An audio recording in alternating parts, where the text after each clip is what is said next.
ISC news में आप तमाम लोगों का स्वागत और इस्तकबाल है।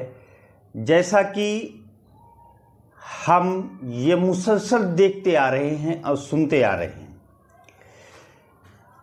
कभी ये सुप्रीम कोर्ट के बारे में ये इल्ज़ाम लगाया जाता था कि यहाँ के जज बिक गए हैं और उन्होंने ऐसे फैसले दिए हैं जिससे मुल्क की सालमियत को ख़तरा हो रहा है।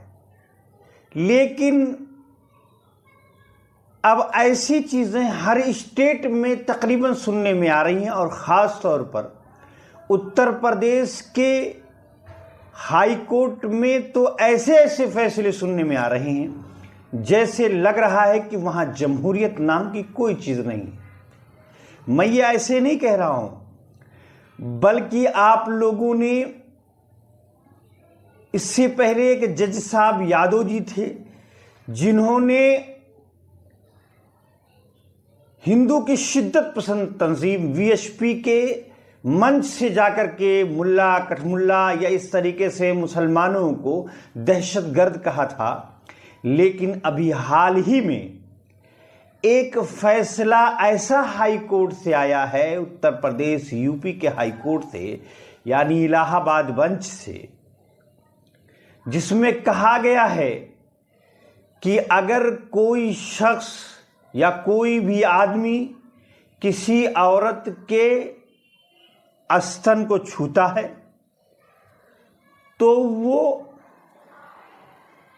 या उसके नारे या डोरी को खोलता है तो वो मुजरिम नहीं है, वो रेप की कोशिश में नहीं आएगा। जरा ये जज साहब ये अपने बेटी और बच्चों या अपनी बहू के ताल्लुक से ऐसे वर्ड कह सकते हैं या ऐसे फैसले सुना सकते हैं? आपको बता दें कि जरा जज साहब के उस फैसले को आप लोग फैसले की कॉपी को देखें, उसके बाद कि किस तरीके से ये फैसले दिए गए, फिर उसके बाद उस पर किन किन लीडरों के रद्द अमल सामने आए, ये बात हम दिखाएंगे। पहले आप उस फैसले की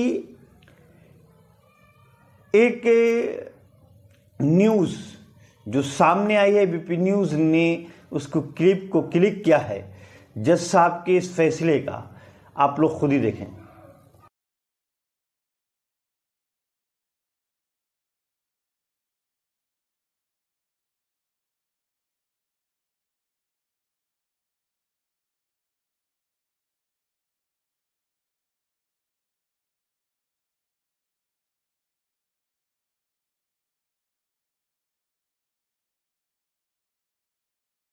कि इस क्लिप को देखने के बाद आपको अंदाजा होगा कि उत्तर प्रदेश में अब इंसाफ नाम की कोई चीज नहीं है, क्योंकि इससे पहले इसी हाई कोर्ट में, उसी प्रयागराज में, उसी इलाहाबाद यूनिवर्सिटी के 3 BJP के कार्यकर्ता जिन्होंने एक लड़की को बंदूक की नोक पे इसमें दरी की थी, उसको यह कह करके बाइज्जत बरी किया था कि ये रेप नहीं है।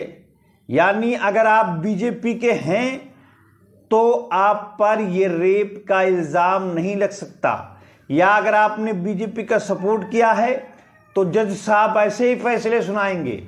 इसीलिए उत्तर प्रदेश में अब अगर कोई जज फैसला सुनाता है और वो कानून के मुताबिक नहीं है तो समझ लेना कि वो जज साहब या तो राज्यसभा बनने जा रहे हैं या MLC बनने जा रहे हैं, या उन्हें BJP की रुकनियत मिल गई है और अब उन्हें उनसे इसी तरीके के फैसले मिलते रहेंगे और इसी तरीके के फैसले होते रहेंगे।